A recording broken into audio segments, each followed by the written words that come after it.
Estamos aqui em mais um programa Código de Honra, um programa em parceria do Instituto dos Advogados de São Paulo com o Tribunal de Justiça de São Paulo, hoje com Flávio Maia, que foi procurador do Banco Central do Brasil, procurador da CVM, conselheiro do Conselho de Recursos do Sistema Financeiro Nacional e atualmente é diretor do Instituto dos Advogados de São Paulo. É um prazer tê-lo aqui conosco, Flávio. Prazer é todo meu, Ana Emília. O tema de hoje é direito bancário. Flávio, como as ações judiciais sobre temas bancários têm ocupado nossos tribunais e quais são as tendências do contencioso bancário? Bom, nós temos um histórico muito grande de uma hiperexposição dos bancos no contencioso. Isso vem do período da hiperinflação no Brasil. Nos anos 80... Que a gente espera que não volte, né? Esperamos que não volte. Nos anos 80, tivemos o Sistema Financeiro da Habitação. O que acontecia na época? As prestações eram indexadas por um índice superior aos índices dos salários, de maneira que cada vez ficava maior proporcionalmente a prestação no bolso do consumidor. De maneira que começou-se a entrar em juízo. E, finalmente, ainda no governo Sarney, se não me falha a memória, houve a liberação de FGTS para o pagamento, e o governo criou um fundo de compensação de variações salariais para cobrir esse gap, que foi enorme, é um esqueleto no armário que ainda não foi resolvido. Depois, também, os empréstimos para aquisição de veículos também sofreram do mesmo mal. As prestações aumentavam proporcionalmente.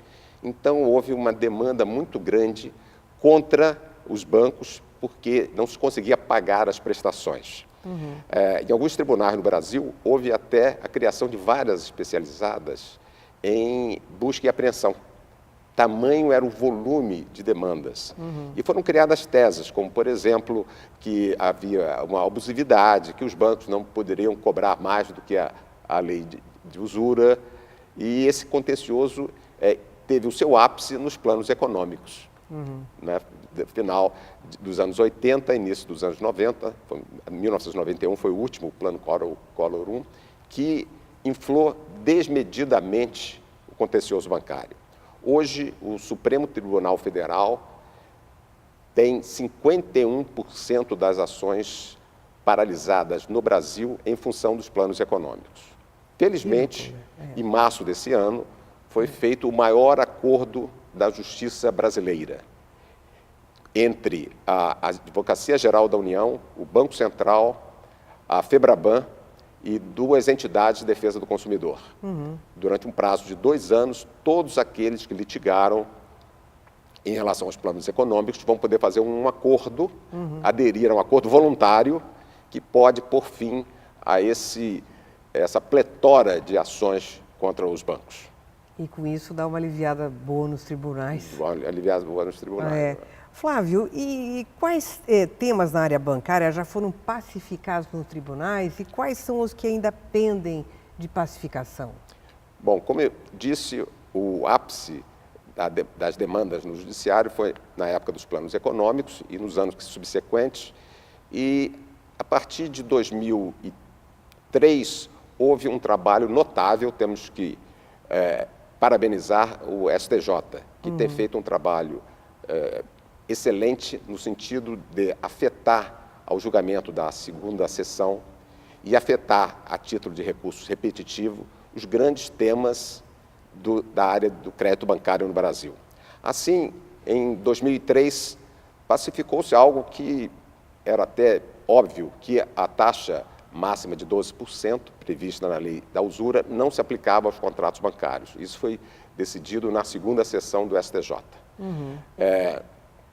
Posteriormente, temas como a possibilidade de cobrar juros acima de 12% não caracterizava abusividade. Em seguida, temas como em que hipóteses a revisional é cabível. A hipótese é de que o consumidor tem que ser um consumidor vulnerável e tenha que deixá-lo em vantagem desmedida, verificável caso a caso. O tema que ainda está pendente é a questão da capitalização dos juros. Isso foi afetado a Corte Especial, já que havia entendimento diferente entre a segunda e a primeira sessões do Superior Tribunal de Justiça. Esse tema foi objeto de uma audiência pública no dia 19 de fevereiro de 2016. Eu participei pelo IASP, na qualidade de diretor do IASP, fui falar na audiência pública e até hoje essa questão não foi resolvida. A questão é viável a capitalização de juros ou isso ofende a lei da usura, embora haja a medida provisória de 2000 que prevê expressamente a possibilidade de capitalização desde que expressamente prevista. E aí surge a questão que se desdobra desta, que é quando o contrato for omisso, o que se aplica? É possível a capitalização ou não? Há um acórdão famoso, repetitivo, que é chamado o acórdão do duodécuplo. Se o contrato nada disser sobre a capitalização, mas o contrato, se o contrato previr uma taxa de 1% ao mês e 12,68% ao ano, o fato de que a taxa anual seja superior ao duodécuplo da taxa mensal significa que se trata de juros capitalizados e assim tem sido aceito. E a questão é que o STJ também já pacificou o entendimento de que quando a taxa é abusiva ou quando há omissão da taxa, aplica-se a taxa média daquele tipo de financiamento prevista no site do Banco Central do Brasil. O que acontece? O site do Banco Central do Brasil, todas as taxas lá indicadas são capitalizadas, porque é assim que o sistema todo funciona. De sorte que, a rigor, essa questão já está respondida. Aplica-se a taxa do Banco Central e a taxa do Banco Central era capitalizada. Mas isto ainda não está claro. Esta é, a meu ver, a grande questão ainda pendente no seio do Superior Tribunal de Justiça. Porque, para o consumidor, parece uma coisa tão difícil de entender isso tudo e parece que há uma vantagem tão desmedida com relação aos bancos e o consumidor que fica complicado da gente entender toda essa linguagem bancária, né? Pois é, isso aqui, quando se fala em capitalização, primeiro há aquela mácula que vem desde os planos econômicos, né? A capitalização é que teria causado a inadimplência e não a inflação alta o descompasso dos índices, né? E essa questão da capitalização, ela como disse, já está definida. Não, ela está já definida quando se aponta a utilização da taxa do Banco Central, não é? Mas também, Ana, esse aspecto, se quer a capitalização, se não se quer a capitalização, quando se vai pagar, mas quando se é credor, quem investe na caderneta de poupança, ela é capitalizada mês a mês. Sobre aquele valor. Os fundos de investimento são capitalizados. Então, o sistema tem que ser harmônico, não é? É verdade. Não pode haver distorções entre o tipo de capitalização no sistema financeiro brasileiro e internacional, no mundo inteiro. Assim. Tá certo. E quanto à legislação na área financeira, tem necessidade de mudança, do seu ponto de vista? Olha, em termos micro, eu diria que há necessidade de duas mudanças ainda. Uma que está em andamento, que é a questão da cessão fiduciária de créditos se situar fora da recuperação judicial. Embora a lei preveja essa exclusão, os tribunais têm decidido de forma diferente sob o argumento de que aquele crédito é necessário para a sobrevivência da empresa. Então, há necessidade ou de uma definição jurisprudencial ou de uma alteração legislativa para dar mais segurança. E quanto ao aprimoramento, eu apontaria a questão das garantias. Há necessidade de uma mudança legislativa para conferir maior velocidade a execução das garantias, a desburocratização para que as garantias se transformem em recursos líquidos para o pagamento dos empréstimos. No âmbito macro, há a questão da regulação do artigo 192 da Constituição Federal. O artigo 192 da Constituição Federal diz respeito ao sistema financeiro nacional.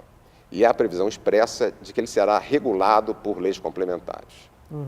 E até hoje, passados 30 anos da nossa Constituição, não houve a edição de sequer uma lei complementar do sistema financeiro nacional.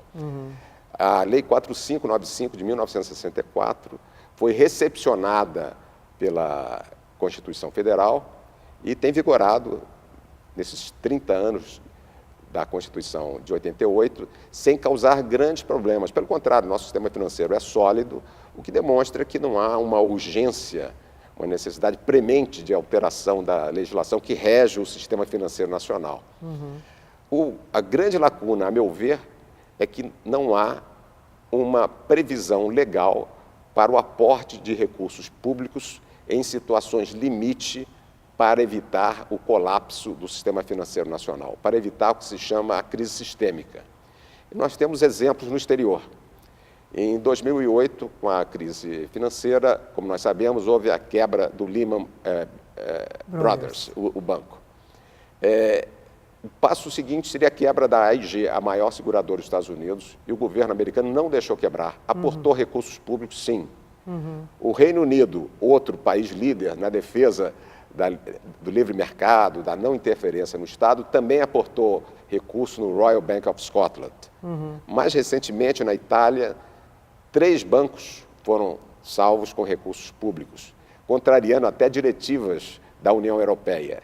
Então, há uma necessidade de prever. No Brasil, se houver uma situação limite, o presidente do Banco Central será preso, porque ele não vai deixar quebrar o sistema financeiro e estará descumprindo a lei de responsabilidade fiscal. E aí eu até... Então, essa é uma situação bastante séria que a gente precisaria e aí eu rever. Permitiria lembrar um dito da diretora do Fundo Monetário Internacional, a Christine Lagarde, que ela diz que se conserta o telhado quando o sol está brilhando, não é? Deveríamos prever uma legislação nesse sentido agora, em que não há turbulência no mercado, para, no momento que nós não queremos que venha, mas ninguém pode prever os ciclos futuros, haja um arcabouço jurídico apropriado. É uma lacuna na nossa legislação, esta sim, séria, se houver uma crise. Nós voltamos já a continuar com esse assunto muito interessante. Precisamos fazer um breve intervalo e já voltamos.